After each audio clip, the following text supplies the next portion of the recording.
অনেক সময় picture editing করতে যেয়ে আমাদের প্রায় একটি সমস্যার সম্মুখীন হতে হয়, সেটি হলো ইমেজ রেশিও সাইজ অ্যাডজাস্ট করা, অর্থাৎ একটি সাইজের ইমেজকে অন্য সাইজের ইমেজের ফ্রেমের সাথে অ্যাডজাস্ট করে নেওয়া। যেমন দেখতে পাচ্ছেন আমার কাছে একটি পিকচার আছে, এই পিকচারটি হলো পোর্ট্রেট সাইজের।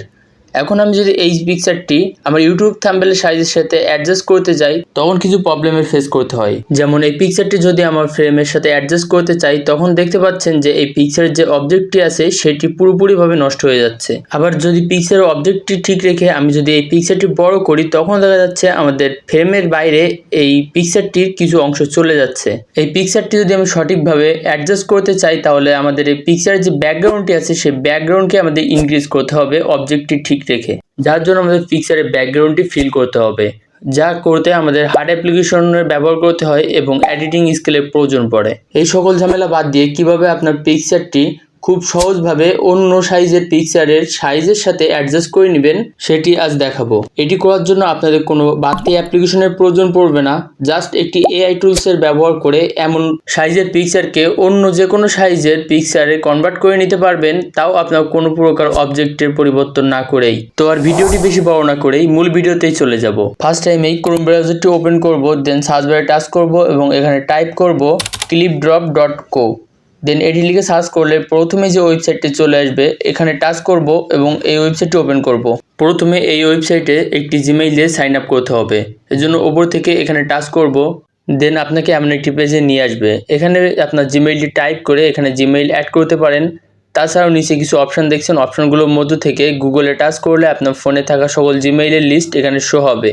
যে জিমেইলটি দিয়ে আপনি এখানে সাইন আপ করতে যাচ্ছেন জাস্ট সেই জিমেইলের উপরে টাচ করলেই আপনার জিমেইলটি এখানে লগ ইন হয়ে যাবে। এই পেজটি স্ক্রল ডাউন করে নিচে আসলে এখানে কিছু টুলস দেখতে পাবেন। এই টুলসগুলোর মধ্যে থেকে আনক্রপ যে টুলসটি দেখছেন এখানে টাচ করবেন এবং এই টুলসটি ওপেন করে নেবেন। দেন আপনার সামনে এমন একটি পেজ ওপেন হবে, এখানে পিকচার ইনপুট করার জন্য এখানে টাচ করবেন। এখন আপনার ফোনের গ্যালারি ওপেন হবে, গ্যালারি থেকে যে পিকচারটির সাইজ আপনি অ্যাডজাস্ট করতে যাচ্ছেন সেই পিকচারটি এখান থেকে ইনপুট করবেন। ইনপুট করার পর এই পিকচারটি আপনি কেমন সাইজে কনভার্ট করতে যাচ্ছেন সেই সাইজটি এখান থেকে সিলেক্ট করতে হবে। তো সিলেক্ট করার জন্য নিচ থেকে কাস্টমে টাচ করবেন। এখন আপনি এই পিকচারটি যদি ইউটিউবে থাম্বনেলের সাইজে করতে চান তাহলে ল্যান্ড স্পেস এটি সিলেক্ট রাখবেন। আপনার পছন্দের মতো এইখান থেকে যে কোনো একটি সাইজ সিলেক্ট করতে পারেন। তো আমি এখানে ল্যান্ড স্পেস এটি সিলেক্ট রাখলাম। দেন নেক্সটে টাচ করব, এখানে কিছু লোডিং নেবে এবং লোডিং শেষে দেখতে পাবেন আপনার ইমেজটির অবজেক্টটি ঠিক রেখে এর ব্যাকগ্রাউন্ড ফিল আপ করে দিয়েছে। নিচে আরও কিছু এই পিকচারটির ভেরিয়েন্টস দেখতে পাবেন, এইগুলোর মধ্য থেকে আপনার পছন্দের পিকচারটি বেছে নেবেন। এই পিকচারগুলোর মধ্য থেকে যদি কোনোটি পছন্দ না হয় তাহলে আবারও এখানে যে প্লাস আইকনটি দেখছেন এখানে যদি টাচ করেন তাহলে আপনার নতুন করে আবার পিকচারটি জেনারেট করে দিবে। এই রেজাল্টগুলোর মধ্য থেকে যে পিকচারটি আপনার পছন্দ হবে সেই পিকচারটি আপনার ফোনে গ্যালারিতে সেভ করার জন্য ওপর থেকে ডাউনলোড আইকনে টাচ করবেন।